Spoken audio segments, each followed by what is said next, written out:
A gente sabe que, idealmente, para todo câncer, o ideal é óbvio que não tenha, mas entendo que a gente consiga identificar nas fases mais precoces, né? Que a gente consiga ou pegar aquela lesão que é uma lesão pré-tumoral e você conseguir erradicar daquilo daquela forma. E para câncer de próstata, diferente de alguns tumores, você tem um marcador tumoral que dá para fazer rastreio, né? Que é o PSA. A gente não consegue usar, por exemplo, a gente não consegue rastrear a população com CEA para câncer coloretal, você não consegue. Né? Não dá para usar porque já viu que não tem essa aplicabilidade. Então, um dos poucos tumores que você tem um marcador tumoral é o tumor de próstata. Quando a gente fala de rastreio para câncer de próstata, tem mais algum exame além do PSA que você indica? O toque retal. A partir de qual idade já seria ideal para a gente começar a rastrear? O rastreio de câncer de próstata ele é muito bem estabelecido no mundo, tá? Atualmente. Ele já teve seus períodos de disse-me-disse em relação ao PSA, mas isso logo foi. A população científica ficou assim, meio que empolvorosa um pouco depois. Tipo assim, não dá para tirar o PSA de custo, porque ele ainda é um exame muito bom para rastreio. Não quer dizer que todo homem com PSA alto vai ter câncer de próstata, e não quer dizer que todo homem com PSA baixo não tem câncer de próstata, tá? Isso tem que ser analisado em conjunto com outros dados. E o outro dado que é muito importante, que quando pega fator A junto com o fator B, a gente juntou, elevou as nossas expectativas, é o toque retal. Porque no toque retal, mas por que vai ter que fazer isso? Ai, que chato, será que não dá para... quando chegar na minha vez, eu só tenho 35 anos, quando chegar na minha vez já inventaram outra coisa. Eu sempre comento com os pacientes, com os amigos, com todo mundo. Não existe nada como exame físico, nada como toque. O cirurgião sabe disso, a gente mexe na barriga, a gente palpa, a gente precisa saber se tem uma nodulação. E o toque da próstata, ele traz isso pra gente. Aquele PSA pode, às vezes, estar num limitezinho lá, bom para aquela idade, mas quando você toca, você vê que aquela próstata ela é mais firme, ela é mais endurecida. Então, um dado junto com o outro é muito melhor do que esses dois dados isolados. E a gente já sabe disso, a gente já tem comprovado cientificamente. A Sociedade Brasileira de Urologia recomenda os dois no rastreio do câncer de próstata, a americana e a europeia, que são as maiores do mundo. Então, assim, não dá para eu falar para um paciente, não precisa nunca de toque. Existem aqueles que até eu mesmo falo assim, não, você é o caso que eu não preciso? Até existe. Mas eles são mais raros na população, entendeu? E é um paciente que ele está acompanhando todo ano. Tá? Outra coisa que é importante quando a gente fala de rastreio de câncer de próstata é essa frequência, essa continuidade no acompanhamento dele, que a gente viu inclusive com a pandemia, né, que muita gente não pôde continuar os exames, né? Ficaram 1, 2, 3 anos às vezes sem ir a médico, porque o câncer de próstata em geral ele é um câncer que cresce lentamente. Tá? Vou até falar um pouquinho mais lá para frente, que a gente tem graus diferentes de agressividade, mas, de uma forma geral, ele cresce devagar. Então, o tumor que está hoje no paciente, ele não vai crescer de um dia para o outro como a gente tem em outras coisas, como estômago, entendeu? Via biliar. É diferente, o comportamento dele é mais lento. Então, a gente precisa desse tempo e dessa frequência para ir analisando como é que é a linha de base do PSA do paciente, se aquilo ali está acompanhando junto com o toque, entendeu? Então, em termos de rastreio, a gente tem que recomendar sempre, né, quem está baseado em publicação, em coisa assim, realmente, eu quero comer semente de abóbora, eu quero fazer todas as outras coisas, faz todas as outras coisas, mas não deixe de ir no urologista todo ano, fazer o PSA e o toque, que a gente está, com certeza, respaldado que a gente está vendo bem. E a partir de quando, né, que você me perguntou? Vai depender também de fatores de risco para aquele paciente. Em geral, a partir dos 50 anos de idade. Tá? Isso também é recomendado pelas sociedades de urologia mais respaldadas, né, mais respeitadas. A partir dos 50 anos de idade. Mas todo paciente que tem um fator de risco maior, ele tem que começar no mínimo a partir dos 45. Quer dizer, no máximo, né? A partir dos 45 anos. E esse fator de risco é ser negro. Então, se eu vejo olho para um paciente, eu já sei se ele tem câncer de próstata, mais risco de câncer de próstata ou não, porque pela genética do negro, ele tem mais risco de ter câncer, de ter maior incidência e desse tumor ser mais agressivo, tá? Quando a gente fala de uma população parda, a gente fala que a genética dele é de uma genética afrodescendente, então a gente tem que colocar ele com 45 anos de idade para começar o rastreio.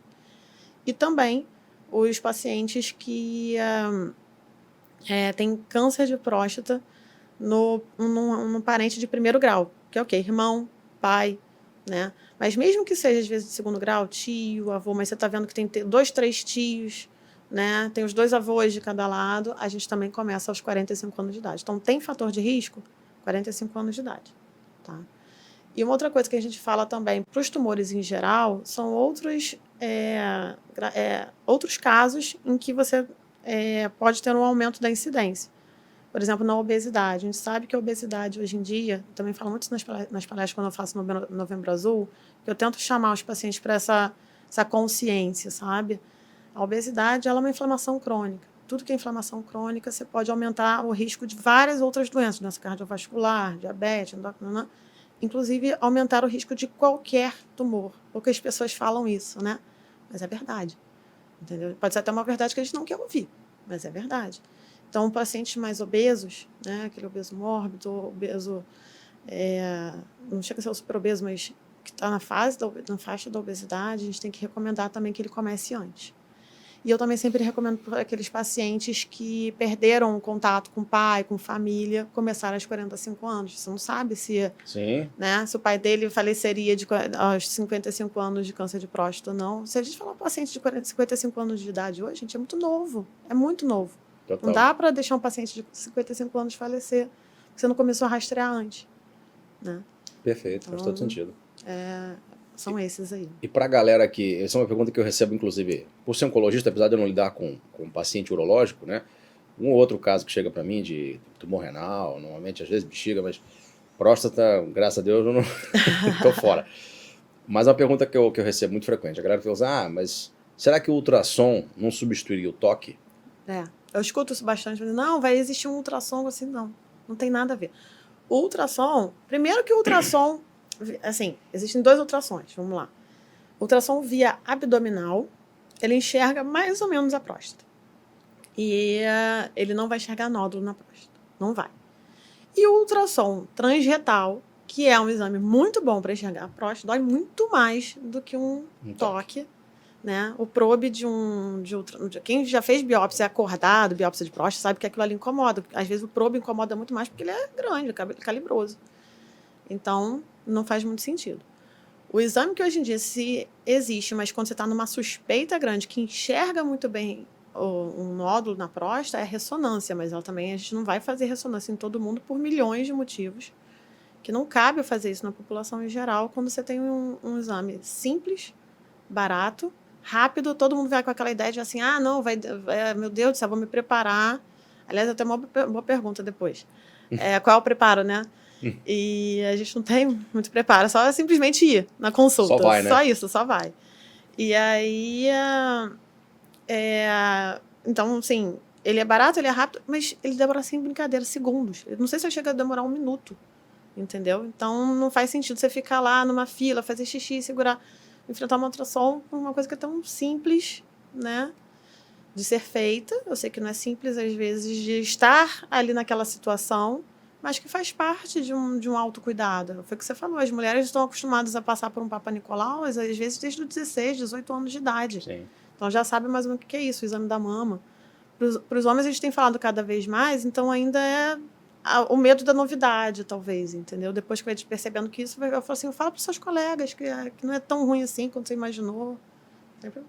A informação é a melhor arma que a gente tem nessa hora, né? Exatamente. E assim, um exame de sangue é barato. Sim. E um exame físico que... você pode fazer em qualquer lugar por mais seja do mundo. incômodo, ele é indolor. Exatamente.